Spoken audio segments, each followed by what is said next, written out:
अजय की गांव में किराने की दुकान थी। वहीं साथ में उसकी पत्नी एक पार्लर भी चलाती थी। दोनों की दुकान का सामान दरअसल खत्म हो चुका था, इसीलिए वो शहर से दुकान का सामान लेकर गांव वापस लौट रहे थे। रात बहुत हो चुकी थी, हर जगह बस अंधेरा ही अंधेरा था। तभी अजय की गाड़ी अचानक से जंगल के बीच आकर रुकती है। अजी, क्या हुआ? आपने इस तरह से जंगल में गाड़ी क्यों रोकी भला? अरे किरण, पता नहीं क्या हुआ। अब तुम रुको, मैं अभी देखता हूँ। दोनों गाड़ी से उतर जाते हैं और अजय गाड़ी को देखने लगता है। गाड़ी के टायर की हवा पूरी तरह से निकल चुकी थी। ओहो किरण, ये गाड़ी तो आगे नहीं जा पाएगी। इसे यहीं पर छोड़ना होगा। क्या? अजीब, यहाँ से तो गांव बहुत दूर है। आप कुछ कीजिए ना, प्लीज।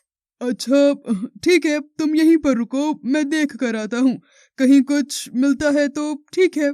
ऐसा बोलकर अजय वहां से चला जाता है और सड़क की तरफ जाकर मदद मांगने लगता है, पर वहां से कोई भी गाड़ी नहीं गुजरती। तभी एक भेड़िया अजय पर पीछे से अचानक से आकर हमला कर देता है और उसके हाथ पर काट लेता है। और वो भेड़िया इसके बाद वापस से जंगल में घुस जाता है और गायब हो जाता है। अरे ये तो बहुत दर्द हो रहा है। एक काम करता हूँ, इस पर पट्टी बांध लेता हूँ। इसके बाद अजय अपने हाथ पर पट्टी बांध लेता है और किरण के पास आता है और किरण को बताता है कि उसे कोई गाड़ी नहीं मिली और ना ही कोई आदमी दिखा। दोनों इसके बाद अपनी गाड़ी को वहीं पर छोड़कर अपना सामान लेकर घर आ जाते हैं। अगले दिन दोनों अपनी दुकान पर निकल जाते हैं और शाम को आकर घर पर सो जाते हैं।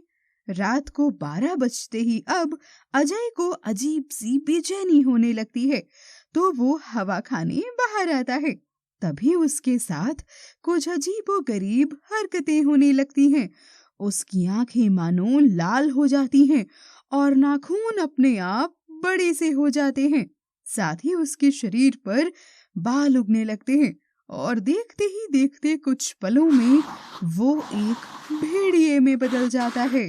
आहा मजा आ गया।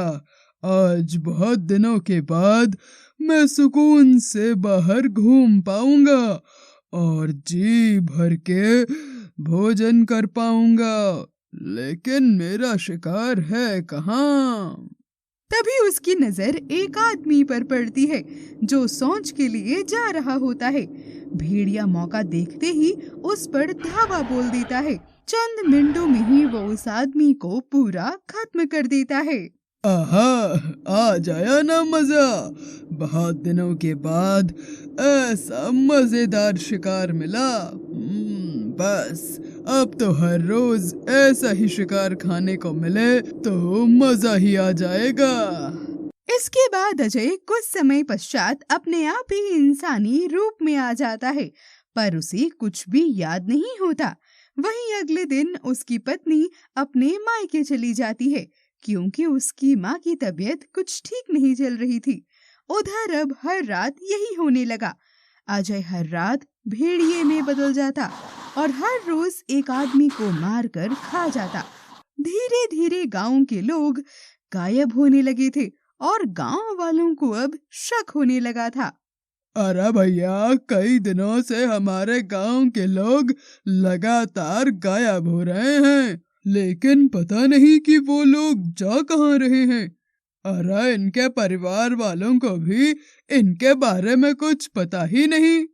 अरे भाई लोगों, तुम लोगों को पता है कि रात को बहुत अजीब अजीब सी आवाजें आती हैं यहाँ, किसी भेड़िए की। मुझे तो लगता है भाइयों कि अपने गांव में कोई भेड़िया घुस आया है जो लोगों को मार के खाए जा रहा है। हाँ भाई साहब, आप बिल्कुल ठीक कह रहे हैं। कल मैंने भी अपनी आंखों से एक भेड़िए को देखा था और उसे देखकर मेरी आंखें फटी की फटी रह गई थी। बहुत ही डरावना था वो। उसी दिन अब किरण भी मायके से वापस आ जाती है और जब उसे इस बारे में पता चलता है तो उसकी भी होश फाख्ता हो जाते हैं। अरे ये सब क्या सुनने को मिल रहा है यहाँ?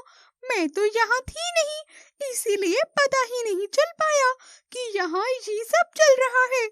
अगर ऐसी बात है तो आज रात हम में से कोई भी नहीं सोएगा और हम सभी लोग अपने अपने घर की निगरानी रखेंगे कि आखिरकार ये है कौन। सच में ये भेड़िया कर रहा है या फिर कोई बहरूपिया। अब रात को सभी गांव वाले जाग रहे होते हैं। किरण भी सोने का नाटक करती है। तभी 12 बजते ही वो देखती है कि अजय को कुछ अजीब सा हो रहा है। अजीब? ये क्या हो रहा है आपको? और आप ये कैसा बर्ताव कर रहे हैं जी? इसका जवाब तो मेरे पास भी नहीं है किरण। मुझे नहीं पता कि मेरे साथ ये क्या हो रहा है। ऐसा बोलते हुए अजय बेचैनी में किरण को धक्का देकर वहां से बाहर आ जाता है और एक भेड़िए में बदल जाता है। हे भगवान, ये इनको क्या हो गया? ये भेड़िए में भला कैसे बदल सकते हैं? कहीं ये वही तो नहीं जो गांव वालों को मारकर खाए जा रहे हैं? अगर ऐसा हुआ तो मुझे गांव वालों को सतर्क करना होगा, नहीं तो ये और लोगों को मार डालेंगे। ऐसा सोचते हुए गांव वालों को बचाने के लिए किरण सबसे पहले उस भेड़िए के सामने आ जाती है। भेड़िया उसके ऊपर झपट्टा मारता है और किरण के ऊपर चढ़ उसे मारने की कोशिश करने लगता है। तभी गांव वाले ऐसा देखकर अपने अपने घरों से बाहर निकल आते हैं और भेड़िए को मारने के लिए दौड़ पड़ते हैं। रुक जाइए, आप सभी लोग जरा रुक जाइए। दरअसल ये कोई भेड़िए नहीं बल्कि मेरे पति हैं। इन्हें नहीं पता कि ये अभी कौन है, लेकिन इनके शरीर में जो है वो भेड़िया है, वही इनसे ये सब करवा रहा है। कृपया करके आप लोग इन्हें मत मारिए, भगवान के लिए रुक जाइए। अरे लेकिन अगर इसे जिंदा छोड़ा तो ये हम लोगों को मार डालेगा, इसीलिए इसे तो मरना ही होगा। हट जाओ हमारे रास्ते से किरण, हट जाओ। इससे पहले कि वो लोग कुछ कर पाते, भेड़िया झपट्टा मार के किरण को खत्म कर देता है। आज मेरा पेट भरेगा ना। बहुत दिनों के बाद इतने सारे शिकार एक साथ देखने को मिले हैं। अरे भागो भागो, ये भेड़िया तो बहुत ही खतरनाक है। अरे बहन भागो, इससे बच पाना हमारे बस का खेल नहीं। जाओ, जाकर सभी लोग अपने अपने घरों में छुप जाओ। जल्दी करो, अपने घर का दरवाजा बंद कर लो। भेड़िया एक एक करके सबको पकड़कर खा रहा होता है। पूरा गांव अब खाली होने लगा था और तभी एक छोटा बच्चा भेड़िए के सामने आ जाता है। हे भगवान, मेरा बच्चा इस भेड़िए के सामने कैसे आ गया? हे भगवान, मेरे बच्चे की रक्षा कर। तू इतना बेरहम तो नहीं हो सकता।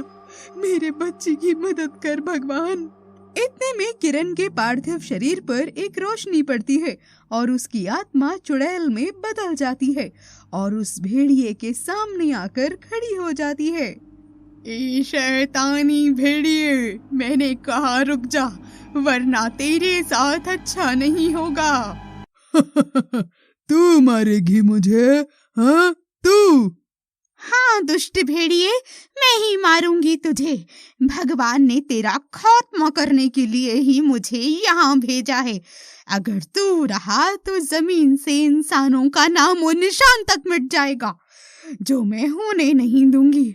आज मैं तुझे यहाँ से मार कर ही जाऊंगी, दुष्ट भेड़िए। ए चुड़ैल, बहुत हो गया तेरा।